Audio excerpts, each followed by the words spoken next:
तो एरिया त्या ठिकाणी जो आहे तिथे खूप अवैध धंदे चालतात आणि त्या अवैध धंद्यातून आणि मी तर नाशिक पोलिसांनी संभाजीनगरच्या पोलिसांना धन्यवाद देईल की त्यांनी हुडकून तरी काढलं, त्या मुलीला हुडकून तरी काढलं. पण असा प्रकार त्या ठिकाणी ती मुलगी जाऊन त्या ठिकाणी ज्या हिंदू मुली असतात TCSमध्ये काम करणाऱ्या त्यांना जर अशा तर हा खूप संतापजनक भाग आहे.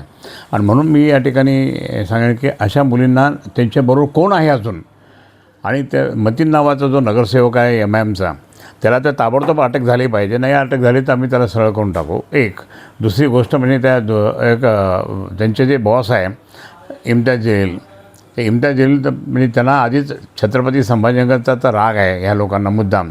मग ते छत्रपती संभाजीनगर जर असेल तर त्या ठिकाणी कुठेच प्रकरण कुठल्याही गोष्टी होऊ शकत नाही.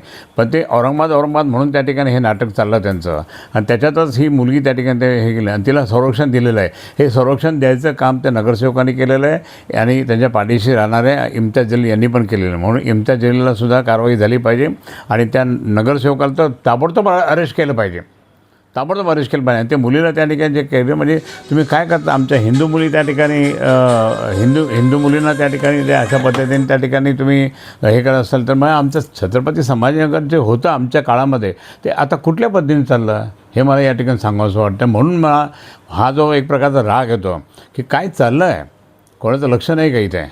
आणि म्हणून बाकीचे सगळे आता पुढारी म्हणायला लागले ते बरोबर आहे, परंतु आता कुठेतरी सगळ्यांना जागृती निर्माण झाली. म्हणून मी या ठिकाणी सांगतो की कोणत्याही परिस्थितीमध्ये या इम्तियाज जलीलवर कारवाई झाली पाहिजे आणि मतीन नावाचा नगरसेवक आहे त्याला आता ताबडतोब अरेस्ट करून त्या ठिकाणी जेलमध्ये पाठवलं पाहिजे. तर अशा पद्धतीने आमच्या या संभाजीनगरमध्ये राहून तुम्ही असे धंदे करतात. पण हिंदू मुस्लिम तणाव निर्माण करण्याचा हा एक प्रकारचा मोठा भाग आहे. आणि तेच नाही, आणि हटकून छत्रपती संभाजीनगर म्हणू नका, औरंगाबाद म्हणा, औरंगाबाद लिहा, हे कोणी सांगितलं का? छत्रपती संभाजीनगरचं काय तुम्हाला काय वावडं वाटतं का अजून पण? हे आम्ही सहनच नाही करणार. शिवसेना प्रमुख मान्य बाळासाहेब ठाकरेंनी नाव दिलं होतं 8 मे 1988ला, त्या दिवशीपासून आम्ही संभाजीनगर म्हणतो.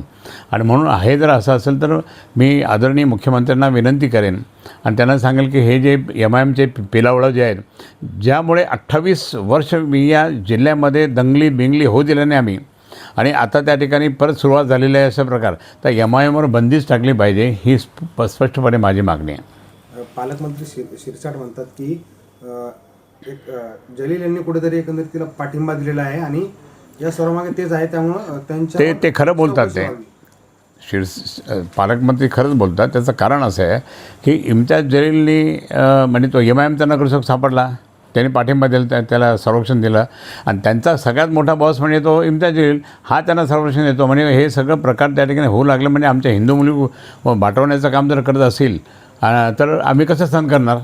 आम्ही नाही सहन करणार. म्हणून या MIMला, इम्तियाज जलीलला आणि त्याचप्रमाणे त्या मतीनला तर ताबडतोब जेलमध्ये पाठवलं पाहिजे, ताबडतोब त्याची कस्टडी घेतली पाहिजे की त्यांनी अजून कोणाकोणाला काय काय केलेलं, कसं संरक्षण दिलं, काय दिलं. आणि ती जी पोरगी ती आता मुलीला पकडलेलंच आहे, त्या मुलीच्या माध्यमाद्वारे अजून माहिती होईल की काय काय केलं. म्हणजे आमच्या हिंदू मुलींनी कुठे TCSमध्ये जाऊ नये, आमच्या कोणी पण त्या ठिकाणी हे करू नये, असा हा प्रकार चाललेला आहे. हा प्रकार घृणास्पद आहे. म्हणून याच्यावर कारवाई झाली पाहिजे. या सगळ्यांचे बॉस म्हणजे असदुद्दीन ओवैसी ते आता उद्या संभाजीनगरच्या दौऱ्यावर आहेत, तर त्यांना कोण? तुमचा काय ओवैसी? नाही, ते ओवैसीचं नाटक असतं. ते ती जागा आल्या म्हणून त्यांच्या डोक्यात हवा गेलेली आहे. पण त्यांनी त्यांचे एक 8-10 तरी नगरसेवक जाणार आहे, कारण ते सगळे खोटे नाटे त्यांनी प्रमाणपत्र दाखल केलेले म्हणून ते जाणार. काही उपयोग नाही ते येऊन त्याचा उपयोग नाही काही.